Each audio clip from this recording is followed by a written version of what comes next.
In spring 996, a solemn procession of horsemen came riding down the Alpine passes of northern Italy and onwards towards the mighty city of Rome. Once the capital of the known world, times had been hard of late for the great city, finding itself increasingly dominated by men from the north. With gilded swords and glittering coats of mail, most of those present were veterans of the near-perpetual border wars, fought by their kinsmen to retain hegemony over their massive and at times unwieldy state.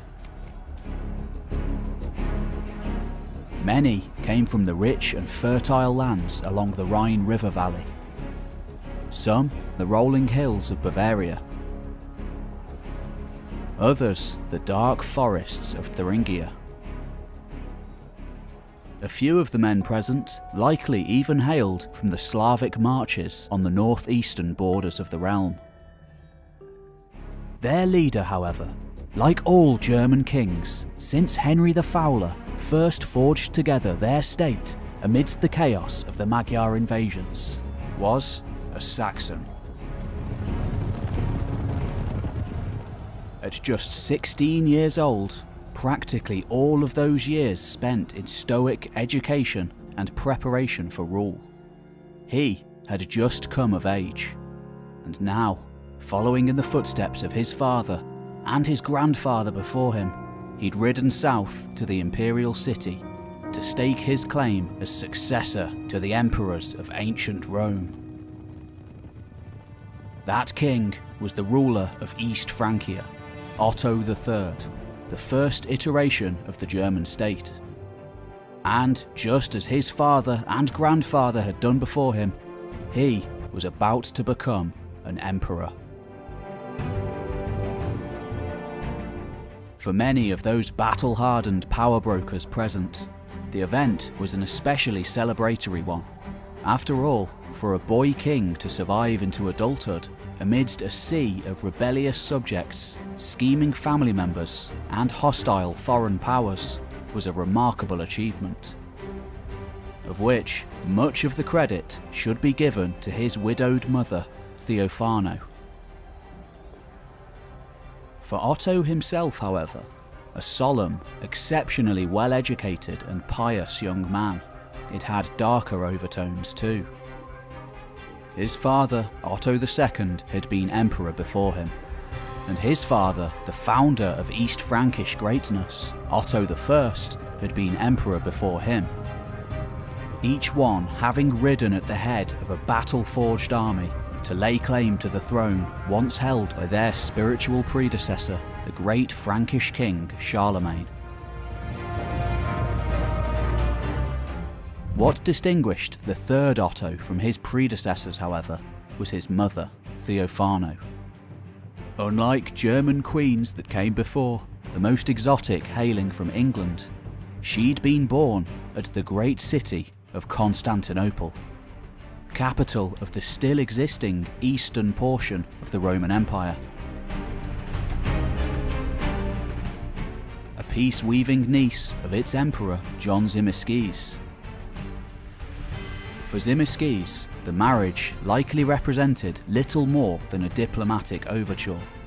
As far as he was concerned, an extension of goodwill to the barely civilized Germanic barbarians who now held sway over much of the heartlands of the now defunct Western Roman Empire.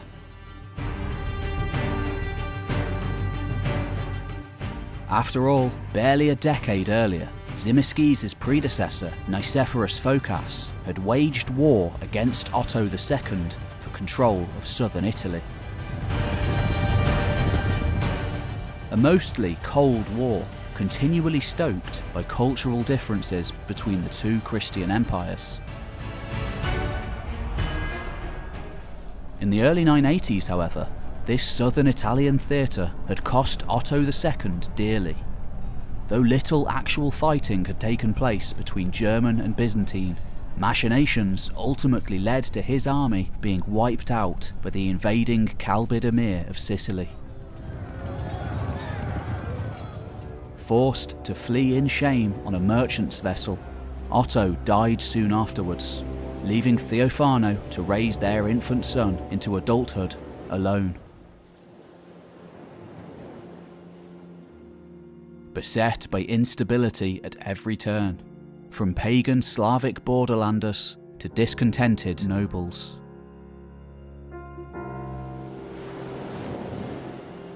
To Otto III, therefore, born of the blood of two empires, schooled from his earliest years by the most prestigious scholars Western Europe had to offer, proficient in 3 languages and well drilled in the swordcraft and strategies of war, his coming to Rome and subsequent coronation under the auspicious title Emperor of the Romans was far more than a simple power play. The blood of both East and West ran through his veins. As far as he was concerned, he was the prince that was promised in Christian theology, destined to reunite both portions of the Roman Empire under a single dynasty. And perhaps, as holy men and hermits from Egypt to the windswept islands of the North Atlantic foretold, to usher in the end of days at the closing of the first millennium. For it had been nearly 1,000 years since the birth of Christ, and as this all-encompassing date approached, though no one knew exactly what would happen, the omens could scarcely be ignored. Quite simply, Otto and a significant number of his contemporaries saw himself as the last Roman emperor. Though in truth, he would live for just a handful more years, dying young in his early 20s. Otto spent nearly the entirety of the rest of his life in Rome, grimly awaiting the approach of the end times. Even after his death in 1002, the impending approach of the apocalypse, postponed now to the 1000th anniversary of Christ's death, remained on the minds of scores of Christians, from the shores of the Irish Sea to the fertile waters of the Nile.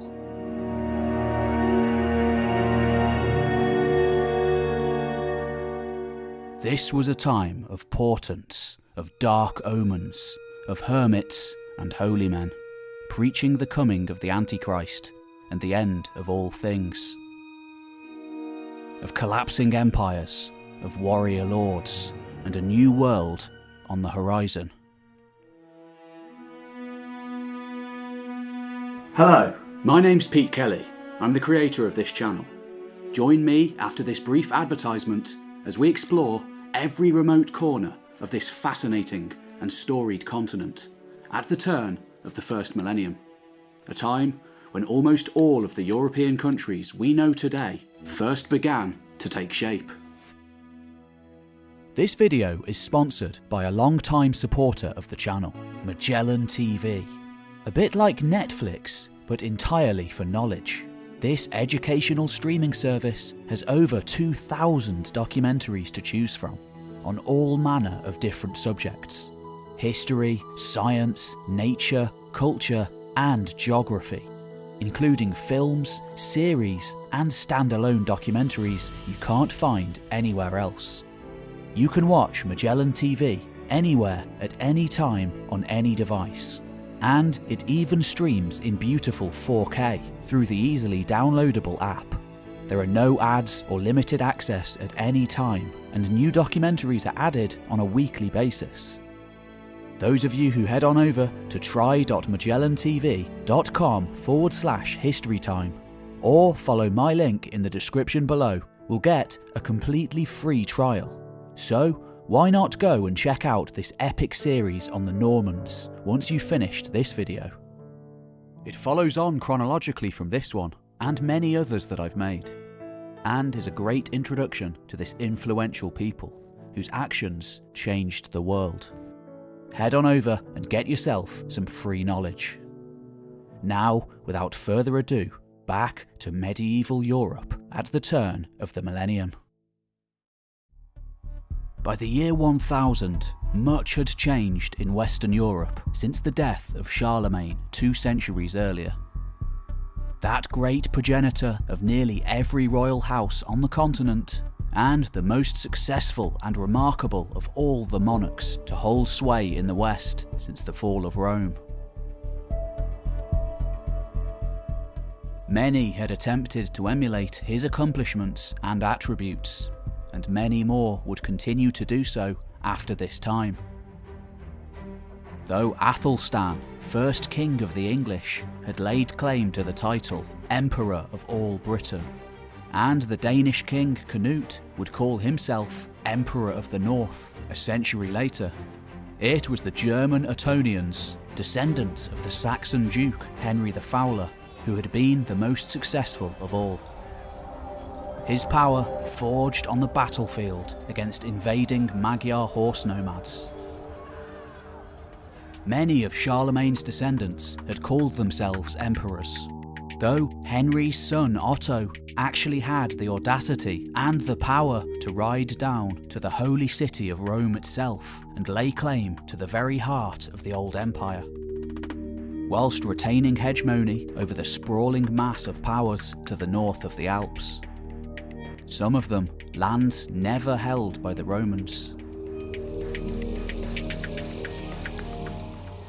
When compared to their West Frankish neighbours, until very recently still ruled over by the descendants of the Great King, the success of the eastern portion of Charlemagne's empire makes sense. The West Franks, flanked only by the sea and Christian neighbours to the south and east, had long ago ran out of pagan enemies to war against. To their south lay the Christian kingdoms of northern Iberia, themselves long having proved a buffer against the Caliphate of Al-Andalus beyond. Still a rich and prosperous bastion of learning, though now held in the clutches of the ruthless tyrant Al-Mansur. To the north lay more independent buffer states in the form of Normandy and Brittany. The first ruled over by descendants of Norsemen, the second Celtic descendants of Britons from across the Channel. Perpetual warfare against neither could be justified, but kings and lords still needed to reward their followers with property and plunder in order to retain their power. And, of course, ambitious second sons still sought lands of their own. Naturally, because of a lack of enemies to war against, the West Franks had turned on each other. In terms of a lack of new lands for sons to inherit, the situation was not too dissimilar to England. By the time of Ethelred the Unready in 1002, the descendants of Alfred the Great who ruled there, from Cornwall in the south to Lothian in the north, along with the various magnates and power brokers under them, had become victims of their own success. The East Franks, on the other hand, had more enemies than they knew what to do with. This might have proved a disaster for many, but for the descendants of warriors who only 2 centuries earlier had been defiant pagans, fiercely militaristic enemies of Charlemagne, it was an opportunity. It had taken Charlemagne more than 3 decades to finally subdue the Saxons. And in the twilight years of the first millennium, they still retained the heavily martial culture of their forefathers. Just like with the English reconquest of the Danelaw achieved by the descendants of Alfred in the early 10th century, and unlike the West Frankish magnates, reduced to fighting against each other to claim new lands, as long as they converted to Christianity, ambitious Germans and even Slavs could be rewarded with land and title.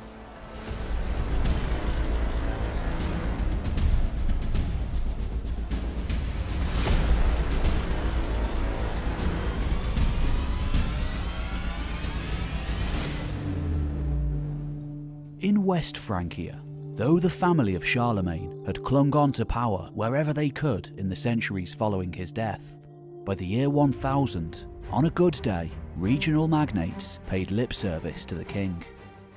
On a bad one, they went their own way entirely, fighting pitched battles against neighbouring lords to expand their own power, engaging in vicious family feuds spanning generations.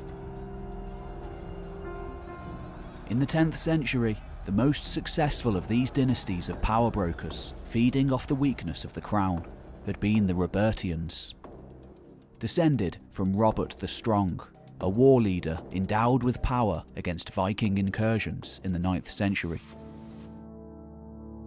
Two of Robert's descendants had briefly been made king in the struggle against the Carolingians, imprisoning King Charles the Simple in a tower, before his son Louis was allowed the throne back, supported by another descendant of the Robertians, Hugh the Great, a shrewd ruler and de facto leader of Francia who realised the official title of king had become unimportant.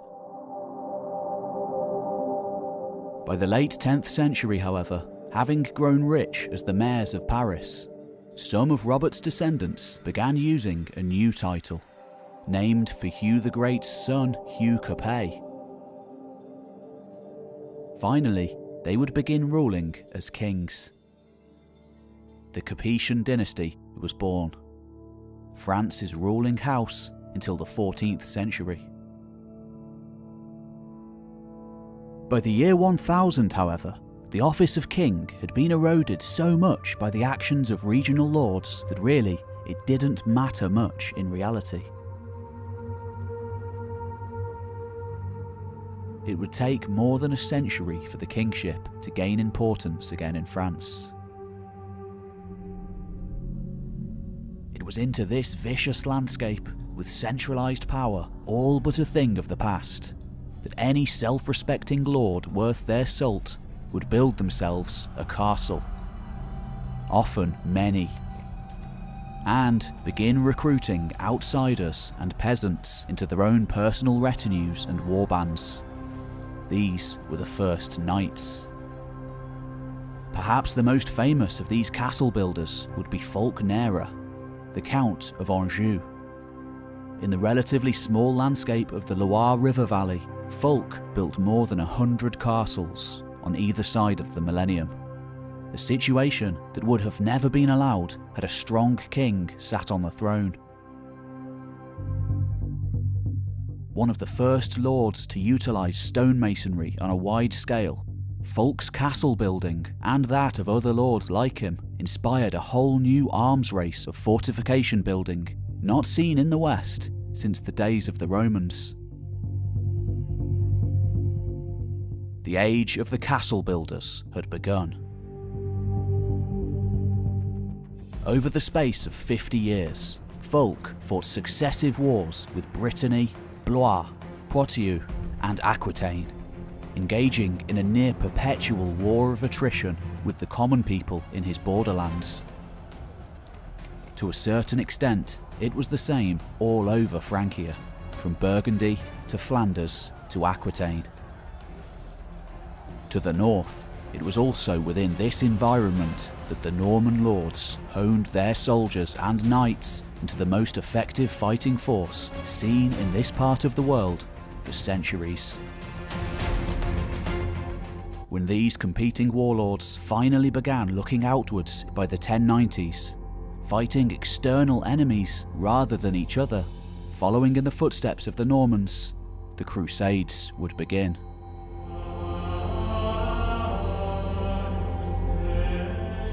Of course, the Normans would also conquer England. But at the turn of the millennium, this war-torn island was beset by an older foe.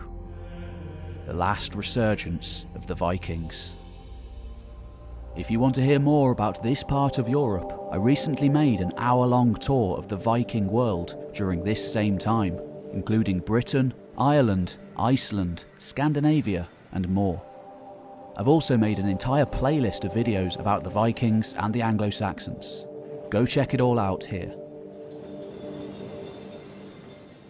To the north of East Francia lay Denmark, mostly pacified of late due to the conversion of its ruling house, but potentially a threat still. A resurgent pagan, bastard child of the Danish king by the name of Sven Forkbeard, having seized the opportunity of Otto II's death in 983 to ravage south over the border, ultimately using the renown he won there to overthrow his father, Harald Bluetooth, usually regarded as the first king of a unified Danish state. Though times had changed in the north, and before long, faced with the potential severing of trade links to the south, Sven Forkbeard realised the power in Christianity. And besides, easier pickings could be found across the Channel in Britain. Forkbeard's father, Harald Bluetooth, had himself waged wars against the realms of Norway and Sweden to the north, in turn doing Otto's job for him in seeking to convert the pagans there to Christianity. And now, Sven Forkbeard would inadvertently continue to do the Lord's work.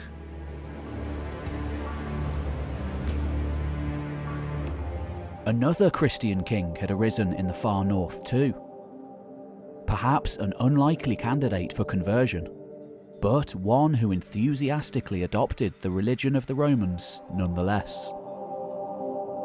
Like Forkbeard, as soon as he realised the wealth and power that might follow. His name was Olaf Tryggvason, a Viking sea raider who'd made a name for himself in exploits from the Kievan waterways of Eastern Europe all the way to the Irish Sea. And just like the Danish kings, he'd grown rich and fat from picking at the prosperous yet increasingly divided English kingdom to his west. And now, by adding the White Christ from the south to the Norse pantheon alongside Odin and Thor, he would become yet more powerful still. Known as Crowbone to his contemporaries, invoker of fear and wonder from Hålogaland in the north to the Straits of Kattegat in the south, owner of the Long Serpent, the greatest longboat the north had ever seen, Tryggvason was arguably more brutal and authoritarian than any pagan ruler who had come before him.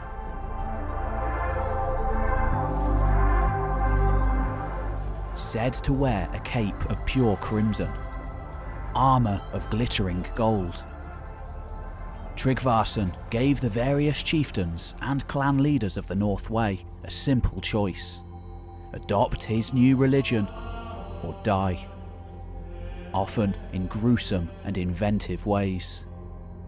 Of course, Scandinavia was too small for two all-powerful conquering kings. And just as the 1000th anniversary of Christ's birth was ushered in, a truly apocalyptic battle was fought in the frosted seas around Denmark.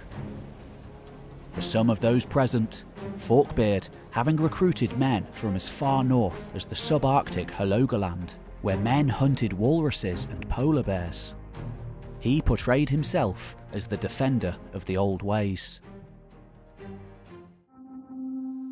For this was a battleground of the mind, an apocalyptic struggle between tradition and the new ways of the south.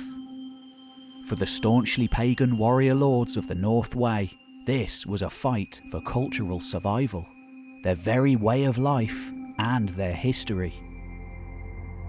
For the Christians of southern Scandinavia and their German allies, it was a war for the immortal souls of their kinsmen.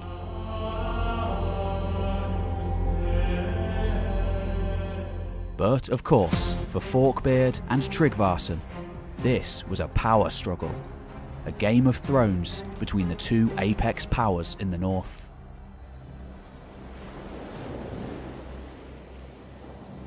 Boldly plying north from the southern coast of the Baltic Sea, perhaps after cementing an alliance with the Polish rulers who held sway there, Tryggvason walked the decks of the largest longship ever yet seen in the world. though in truth his power was built on reputation, the rest of his fleet being small. Out there waiting for him in the myriad archipelagos of the Danish Sea lay a vast coalition of vessels. Pagan Norwegian chieftains and vengeful Danish oarsmen alike come together to put an end once and for all to Tryggvason's reign of terror. By day's end, the Long Serpent finally rammed and boarded by Erik Hakonsson's Ironbeard. Housecarls and kinsmen falling all around him, wave after wave of warriors felled by his own sword. Olaf Tryggvason, King of Norway, rather than fall alive into the hands of the Danish king, leapt to his death in the icy waters of the Baltic Sea. His adversary dead, the way was finally clear for Forkbeard to unite the north, before turning his gaze once more back to the fertile shores of England. Of course, for all the epic retellings in the saga tradition, in actuality, for many residents of Scandinavia, the Battle of Svolder meant little. In particular, those lords who had supported Forkbeard in his struggle. For they, the Jarls of Lade, of late led by Erik Hakonsson, a giant of a man and a fierce pagan, had little in common with their southern Norwegian neighbours, and little concept of a unified nation. Many who lived there, in one of the most northerly regions of mainland Europe, were hunters, fishermen, and traders. There were some, of course, who took the sea road south into the Baltic Sea, perhaps laden down with seal pelts and lucrative walrus tusks, in order to trade for amber with the Slavs living along the coast. They at least had one thing in common with the people who lived on these coastlines: the old gods. Large quantities of Wends and Slavs, in fact, perennial enemies to the East Franks, would remain staunch pagans for centuries to come, some of the last in Europe. It was there, on the Wendish and Slavic marches, that practically every German lord worth his salt would forge his battle skills against the old enemy. Yet, there were allies amongst the Slavs too. Just to the south of the Wends lay another, related yet more amenable people, for this was the realm of the Poles. Frankish missionaries had been far more successful there over the years, recognising its ruling elite as potential friends in the process. Large portions of the peasantry still worshipped idols, of course, as they would for decades, perhaps centuries to come. But the nobility, for the most part, could be worked with.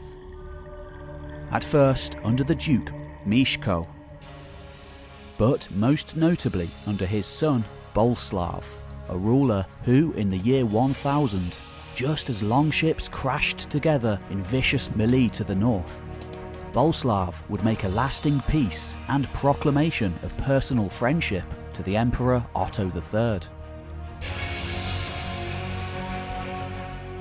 Yet the Poles weren't the first Slavic possessors of a unified state. The very first had existed back in the murky days of the 7th century. Not too long after the ancestors of the Slavs first arrived in Central Europe from the east. Said to be led by a renegade Frankish merchant, perhaps implementing societal reforms and infrastructure borrowed from the Merovingian Franks, and in turn the Romans, predecessors to Charlemagne. Samo's empire had burned brightly and went out just as quickly, though its legacy would remain, and soon enough a new state was born, Great Moravia, one of the most powerful, influential, and earliest of all Slavic states. Ultimately, Moravia, Christianized by the Carolingians during the early 9th century, would collapse under the weight of invading steppe warriors from the east during the early 10th. Though when the German king Henry the Fowler finally picked up the pieces and pushed the Magyars back, the legacy of Samo and Great Moravia emerged again in the form of Bohemia, a Slavic duchy in the newly forged Holy Roman Empire of the Saxon kings. Unlike Bohemia, the land of the Poles had been relatively untouched by the Magyar incursions. And thus, when Otto II and Otto III dealt with the Polish rulers, for the most part, they did so as equals, as allies for mutual gain, reflected in Boleslav's title of king and his independent status. Beyond these states, however, as far as the East Franks were concerned, many older folk still bearing the scars of the terrible invasions of only a few decades before, resided one of the most feared groups of people ever to ride into Europe, the Magyars. As recently as the 950s, they'd ravaged the Rhineland, riding in huge bands of horsemen in order to plunder, take slaves, burn and ruin. Perhaps most terrifying of all, however, was the fact that these were unashamed pagans. It was clear that this was a different sort than the Scandinavians and the Wends, likely venerating sky gods of the Eurasian steppe. Though, as far as Otto's immediate predecessors were concerned, the distinction mattered little. They were idol worshippers nonetheless. At the end of the 9th century, ever since they first rode out into the Carpathian Basin from the open steppes to the north of the Black Sea, the same prayer had been heard in churches from Spain to Italy to France to Germany. Dear God, please save us from the ravages of the Magyars. Year after year they came, sweeping down over the Alps to plunder Italy, even racing over the Pyrenees into Iberia. Only the sea stopped them from heading across the Channel to ravage England. During Otto's reign, after half a century of near continual raids, the Magyars still represented the greatest threat to East Francia. Yet they were also the catalyst for its greatness. For when Otto had rallied together the various German nobles to push the Magyars back at the Lechfeld in 955, he had been hailed as saviour of Europe. Even Muslim rulers such as Abd al-Rahman of Al-Andalus had praised him, sending a menagerie of elephants and camels as a gift to the German king. But Otto wasn't content with ending the Magyar invasions. Far from it. He used the success to propel himself to the position of emperor in Rome, the first non-Carolingian ever to bear that title. Now, however, 50 years later, for lack of a better option, no longer able to range far and wide throughout Europe, Otto III, just like with Boleslav to the north, would attempt to turn the Magyars into allies. Gifting their primary chieftain with a rich array of treasures, and having him baptised as the first king of Hungary. He'd been born Vajk, but his Christian name would be Stephen. And though he had been born a pagan horse lord, bearing much more resemblance to a steppe Khan than a Christian king, he would die an anointed ally to the papacy in Rome, and one of the most important rulers in all of Europe. Still revered today as the patron saint and founder of the medieval Hungarian kingdom. The subsequent Christianization of the Pannonian Basin was one of the most important transformations in European history. But of course, for all of the Ottonians' greatness, for all of Otto III's overtures in bringing previously dangerous pagan kingdoms into the fold. There was another empire, a much older one, and they'd been doing the same for much, much longer. Though their Christianity was different from that of the Westerners. They followed an older creed, one that had changed little since the days of Justinian 500 years before. The Eastern and Western churches wouldn't officially split for another half-century, though they had drifted considerably over the years. The West looking to Rome, the East Constantinople. Though Otto's mother, Theophano, had hailed from Constantinople, he himself was undoubtedly a Westerner, having been raised under the auspices of his father's people and educated by Western holy men, one of whom, Gobert of Aurillac, his chief advisor, had been made Pope in Rome in 999, partly to keep Eastern Roman churchmen in check, and of course to help Otto see in the new millennium. The Byzantines, on the other hand, genuine successors to the legacy of ancient Rome, had already weathered their fair share of apocalypses over the years.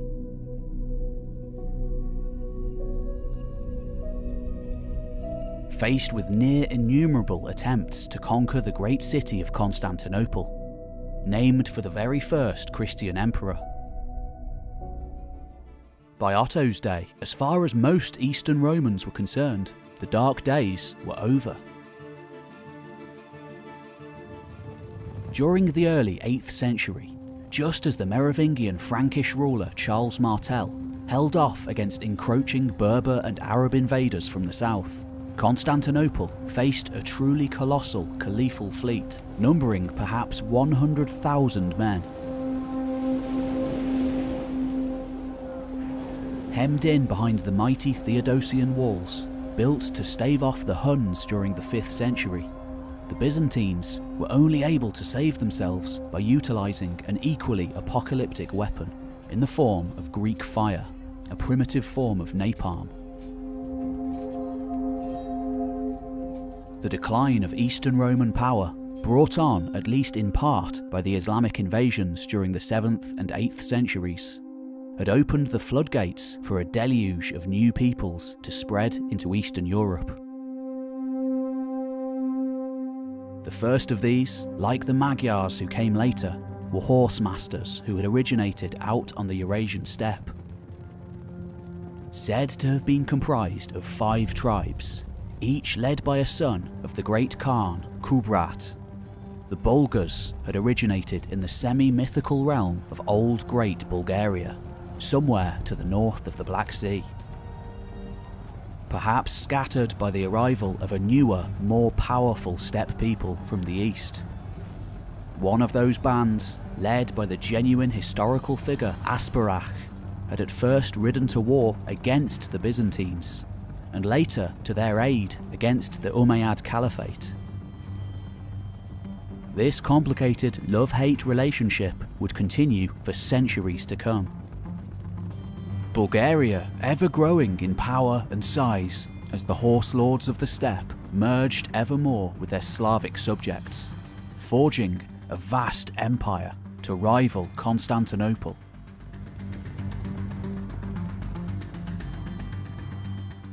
By the late 10th century, having succeeded in converting the Bulgars to the Roman faith, and spurred on by the collapse of the last great Arabic empire, the Abbasids, the resurgent Byzantine state finally began a systematic destruction of the Bulgarian leadership, along with the incorporation of the now Slavic-infused population into the rest of the empire. Truth be told, far from apocalyptic, the last days of the 10th century had seen a spectacular resurgence of Byzantine power. For the first time since the days of Justinian, after hundreds of years of collapsing frontiers and perennial attacks from enemies on all sides, the empire was growing larger. for this was the age of the soldier emperors. First under Nicephorus Phocas, a stoic zealot not unlike his contemporary Al-Manzur in Al-Andalus, given his taste for massacring and enslaving entire towns and cities, along with his near fanatically aesthetic and pious nature. A lifelong soldier, as the supreme general of the East, Phocas had succeeded in driving back the Islamic tide during the mid-10th century, reconquering Cilicia, Antioch and Crete along the way. After his proclamation as emperor in 963, he even made plans for southern Italy, just as Otto II did likewise. Yet, despite his astounding success on the battlefield, Phocas was extremely unpopular with the people, thus giving an in for his imprisoned and estranged general John Tzimiskes, who snuck into the imperial palace in 969 to murder his former commander. Rather than being hailed as a usurper, the dashing Tzimiskes expertly utilised the unpopularity of his predecessor, gaining control of the army and only continuing Phocas's uncompromising and spectacular victories. But of course, there were always more barbarians to deal with. Not from the east now, but from the north. Across the Black Sea and deep into the wild river systems never held by the Romans. The one weak spot in Constantinople's defences. And this new foe came in on longships. Sailing down the river systems of the east, an amalgamation of Swedish adventurers made common cause with Slavic tribes. A new people had been forged. For their enemies, a powerful and devastating foe. These warriors, known as the Rus, combined the ruthless efficiency of their Scandinavian ancestors with the tough resilience of the Slavs, and even some aspects of steppe peoples. Such was their close proximity to groups such as the Pechenegs, Khazars and Magyars, before they invaded the Hungarian basin and settled down. In truth, for centuries past, the apex power to the north of the Black Sea had been the Khazar Khaganate. The Khazars had once been the lords of one of the most powerful realms in Eurasia, expertly combining the ferocity of their steppe ancestry with the statesmanship of the Romans and Abbasids to their south. Back during the 7th century, following the collapse of the first great Turkic Khanate to dominate the Eurasian steppe, they'd ridden west onto the plains north of the Black Sea, subjugating old Great Bulgaria along with the other steppe tribes of the region, such as the Pechenegs, Magyars, and even the Oghuz Turks, ancestors to the Seljuks.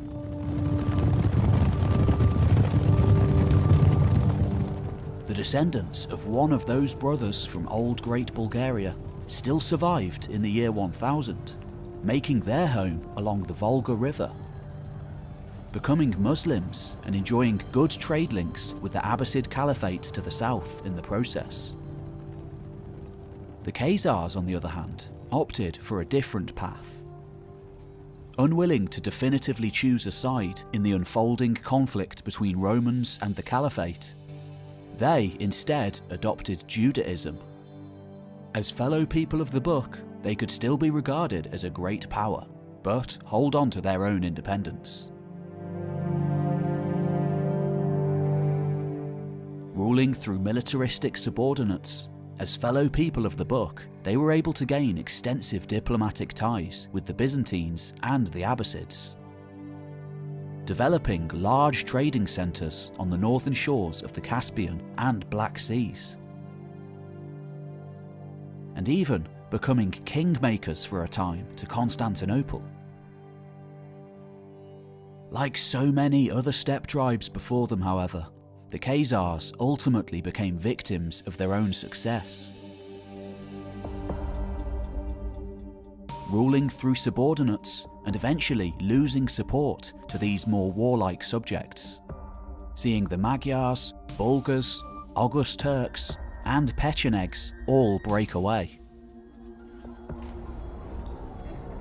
By the time the Rus, under their ruler Svatoslav, himself the spitting image of a steppe Khan, came onto the scene in the 960s, perhaps encouraged by the Byzantine Emperor Nicephorus Phocas to break up the Khazar Confederation for good, and thus free up their stranglehold on trade, they did just that. Utilising the dissatisfaction felt by groups such as the Pechenegs to decimate the region, scattering all manner of horsemen, such as the Oghuz Turks, into the surrounding regions. However, rather than allow the Byzantines to gain a foothold in the region, Svatoslav simply took the lands for himself, proceeding to steamroll on into the south through the relatively pacified realm of Bulgaria, which he set ablaze in an orgy of violence, with a path directed towards the imperial capital itself. Phocas had created a monster, and as soon as his overthrower and successor John Tzimiskes took control, he would be forced to deal with it. Yet, for all the terror that he inspired, Svatoslav was no strategist.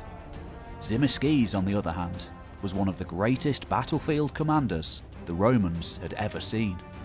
He'd never lost a battle, and this war was to be no exception.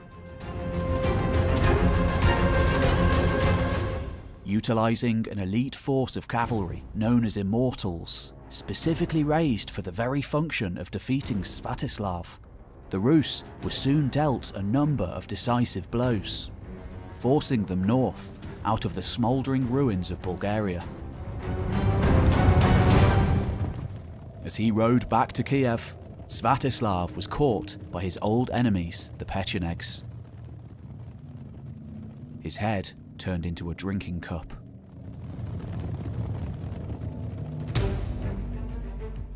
Though Tzimiskes himself died soon afterwards, the stage was set for the young 18-year-old emperor Basil II, heir to the ruling Macedonian dynasty, to take command. A throwback to the hereditary imperial rule that still technically ruled the empire, but stood on the verge of replacement by opportunistic soldier emperors periodically seizing the throne. Basil, the son of the last Macedonian emperor Romanus, would forge these two competing elements together, in time becoming every bit the capable general as his predecessors, as well as legitimate born-in-the-purple emperor. By the time Otto III was crowned emperor in Rome in 996, Basil began preparations for an all-out conquest of the resurgent Bulgarian kingdom. Propelled to empire status by the likes of Khan Krum and Simeon the Great, both of whom came close to conquering the city of Constantinople. Even with Bulgaria in its weakened state thanks to the Rus, this was a war that wouldn't be completed for more than 30 years to come. Bulgaria would arise again, though this wouldn't be for another century. By the time of Basil's death, the empire had doubled in size in the space of just 50 years. Perhaps Basil's crowning achievement, however, had been his diplomatic ties with the new ruler of the Rus, still just as much of a threat as ever to the north of the empire.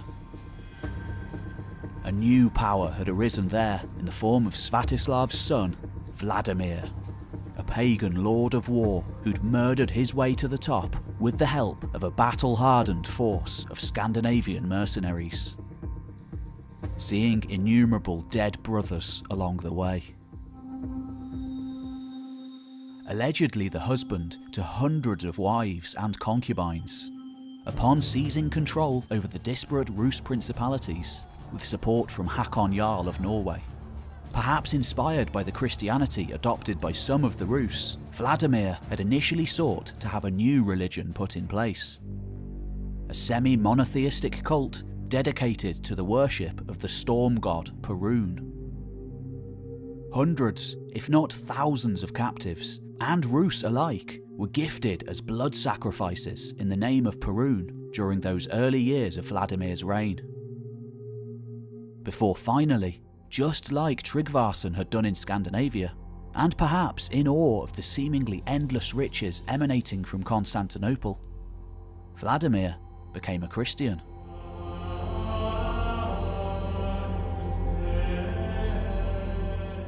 The idols of Kiev were put to the torch in a mass conflagration, and presumably much to the dismay of Basil's sister, she was sent north to become the latest wife of the Rus king. The deal was a win-win for both rulers. In return for marriage to a born-in-the-purple princess and all the prestige that came with it, for this was the first time in history that the daughter of an emperor would be married to a barbarian king, Vladimir agreed to convert to Christianity and pledged some 5,000 of his warriors to imperial service. It was with these men, likely the Scandinavians who had first brought Vladimir to power, that Basil would put down the rebellious relatives of Phocas and Tzimiskes now opposing his rule. In time, these men would become known as the Varangian Guard. By the end of Basil's reign in 1025, a commonwealth of states had been brought under either direct Byzantine rule or at least its cultural sphere.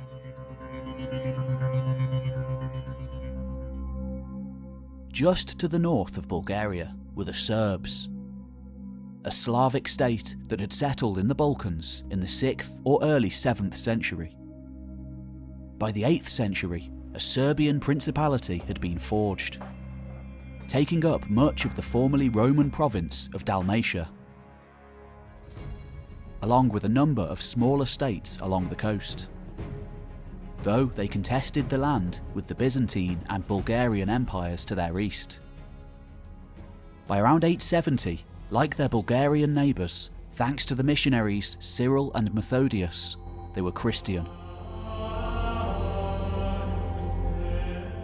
Though this didn't stop a near-perpetual series of wars being waged between the two powers, ultimately seeing Serbia conquered by the Bulgarian Emperor Simeon in 924. Subsequent maulings at the hands of the Magyars brought them definitively into the cultural and political sphere of the Byzantines. Finally, in 971, when Tzimiskes took advantage of Svatislav's reign of terror, the Bulgarian Empire was crushed and brought under Eastern Roman control.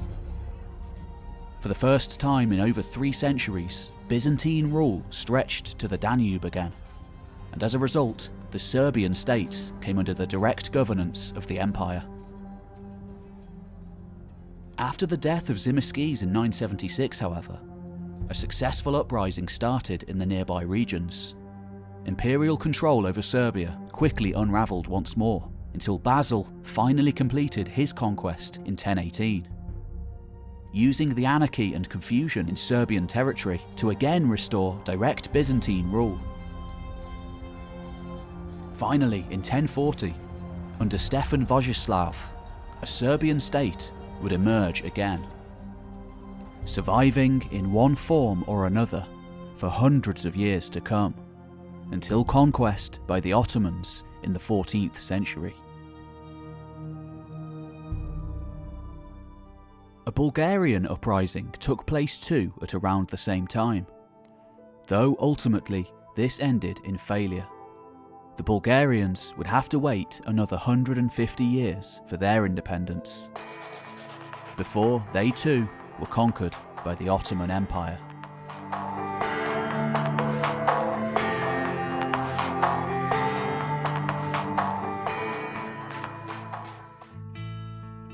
To the north, Croatia was another realm founded by Slavs in the 6th and 7th centuries. Though due to its proximity to Italy rather than Constantinople, when they finally accepted Christianity, they tended to look to the west rather than the east, Croatia managed to weather the Bulgarian onslaught of Simeon in the mid-920s, even taking in Serbians from the neighbouring conquered kingdom, and ultimately defeating Simeon's army at the Battle of the Bosnian Highlands in 926, under their own king, Tomislav.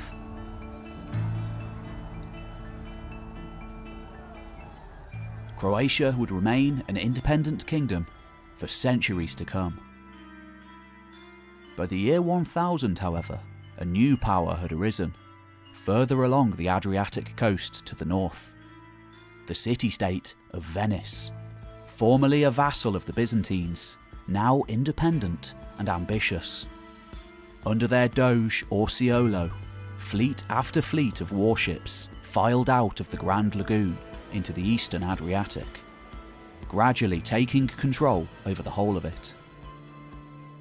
One Croatian ruler, Kresimir III, tried to restore the Dalmatian cities, and had some success until 1018, when he was defeated by Venice, allied with the Lombards of Italy. The other Italian city-states too, Genoa, Pisa, Amalfi and others, would continue to play a pivotal role in European affairs for centuries to come, eventually forging maritime empires all over the Mediterranean and beyond. On the other side of the empire, many hundreds of kilometres away, lay another shifting patchwork of Christian states. These, however, could quite justifiably lay claim to the title of oldest Christian countries in the world. On the immediate eastern side of the empire lay the Armenian highlands, a crossroads of east and west, long a buffer zone for the Byzantines and the Abbasid Caliphate. After the gradual disintegration of Abbasid power, however, and the steadily rising star of the Byzantines, Armenian princes gradually began to cede their lands over to the empire after their deaths, bringing vast swathes of Armenia under Byzantine control. To their north, along the shores of the Black Sea, lay the similarly fierce, independent mountain realms of Georgia. By the time of Basil's death, to most witnesses, it probably looked like the entire region would eventually come into the sphere of the empire. Although gradual trickles of nomadic Turkic pastoralists riding into the area from the steppes to the east also began to be seen. The first signs of a vast torrent that would eventually flood in half a century later to take over the whole of Anatolia, beginning its transformation into the Turkey we know today.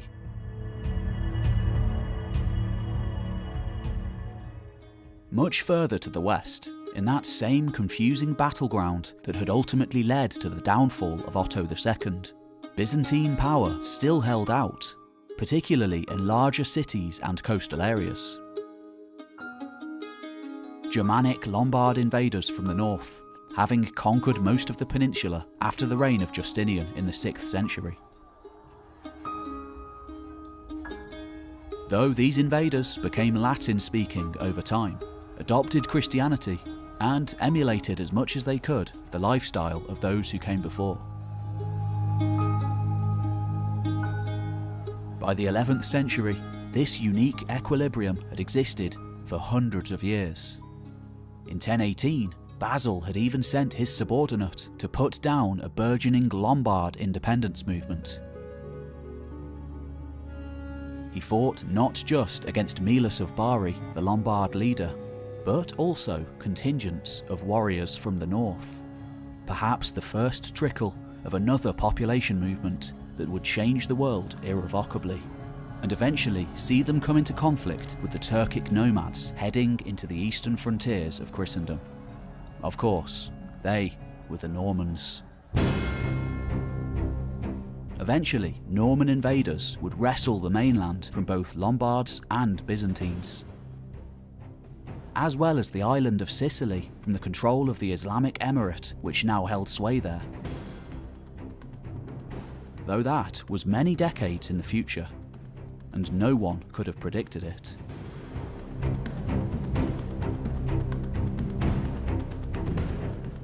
Further to the south, in mainland Africa, another new power, from the other faith of Islam, could be found. Claiming descent from Muhammad's daughter Fatima. Coinciding with the breakup of Abbasid power, the Fatimids rose to the fore, sweeping eastwards from the northern shores of Africa to take Egypt, founding the city of Cairo to rival Cordoba and Baghdad as a new centre of the Islamic world. After a series of hard-fought wars, the Fatimids eventually traded with the Byzantines, southern Italy, and soon the Italian maritime state of Venice. For the most part, the Fatimids became a relatively amicable state to deal with, usually engaged more with fighting their rival Sunni caliphs in Baghdad and Cordoba than Christians. Though, in the last days of the millennium, the latest Fatimid caliph, Al-Hakim, known as the Mad Caliph, set about viciously subjugating his Christian and Jewish subjects, going so far as to destroy the Temple Mount, holy site of all the religions of the book. Although Al-Hakim was very much the exception to the rule, most other Fatimid rulers being relatively just for the time, and the temple was rebuilt after his death with money sent by the Byzantines. Yet the damage was done. News of the destruction sending shockwaves through the Christian world. Both the Fatimids and their rivals the Abbasids had utilised Turkic slave soldiers, a gradual trickle that would eventually give way to a torrent, reshaping the world forever. They had originated from the north of the Black Sea. And these weren't the only powers to utilise slave soldiers. On the other side of the known world, the Caliphs of Cordoba, another breakaway state from the Abbasids, did the same, their walls manned by white warriors from the rivers of Eastern Europe. Sakaliba or Slavic slaves taken from Eastern Europe and north of the Black Sea, carried on ships to Al-Andalus. The lucky ones had their genitalia intact, the rest eunuchs. It was a similar situation all over Europe. From Dublin to Germany, from Denmark to Italy, merchants grew rich on the slave trade. The rulers of Al-Andalus had their roots in far-off Arabia, the last remnants of the once all-powerful Umayyad Caliphate, largest state in the world, overthrown by the Abbasids in the 8th century. In recently conquered Iberia, seized from the Visigothic kingdom that held sway there since the fall of Rome, they'd found a lush and familiar climate, remaking it into the spitting image of their former Syrian heartland far to the east. The far north of the peninsula remained independent, Christian enclaves clinging on to mountain valleys whilst fighting perennial border wars against the Caliphate. For hundreds of years, Al-Andalus thrived as a centre of learning and power. By 1013, however, just as England fell to the Danes, Cordoban central authority collapsed too, followed by a splintering into numerous warring kingdoms, known as the Taifa states. To the north, the independent Christian states began moving south, in the very first days of the Reconquista, a conflict that would escalate for centuries to come, eventually seeing Muslims and Jews expelled from the peninsula entirely by the 15th century. The world didn't end in the year 1000, but in the decades that followed, it had changed irrevocably. And as East and West increasingly coalesced over the years, culminating in the events of the First Crusade at the end of the century, it was about to grow much larger. Thanks for watching. If you've enjoyed this video, I have loads more on this time period that you can go and watch right now. Don't forget to like and subscribe. Let me know in the comments what you'd like to see covered in the future. Go and subscribe to my new channel where I visit historical sites all over the world, and I'll see you on the next one.